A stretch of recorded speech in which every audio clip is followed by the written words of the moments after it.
lii nag njariñ la ci ñaanuk yonent yàlla yunus alayhi salaam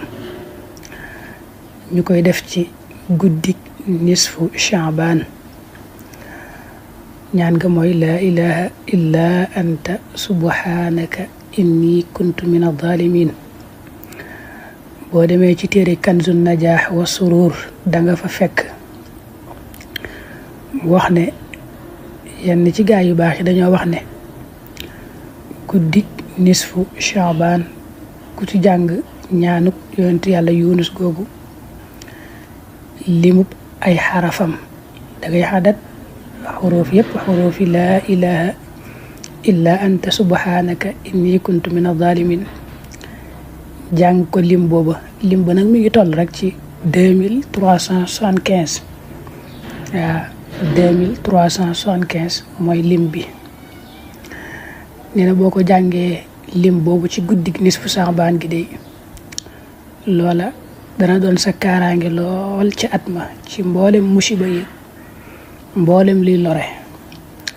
moo tax mu ne fa inna tilawata hadihi al aya fi hadihi al layla bil adadi al madhkur takunu amanan fi dhalika al ham min al balaya wal awham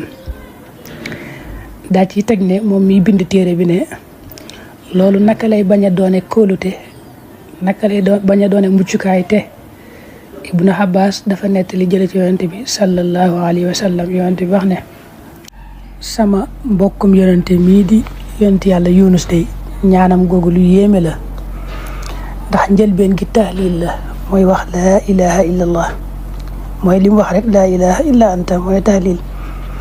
digg bi ak sàbbaal yàlla la mooy subhanaka ji mujj gi nag mooy saxal bàkkaar ngir jéggal yàlla inni kuntu min adh-dhalimin yonente bi mu waxee lii da caa teg ne képp koo xam ne dafa amee njàqare wala tiis wala mu bari ay bor mu saxoo ñaanu yunus gi diirum ñetti fan di ko ñaan yàlla dana ko wuyul ak ñaanam waaw alhamdulillahi alkarim zil minan ala shikhali bi furudin wa sunan alhamdulillahi alkarim zil minan ala shikhali bi furudin wa sunan alhamdulillahi alkarim zil minan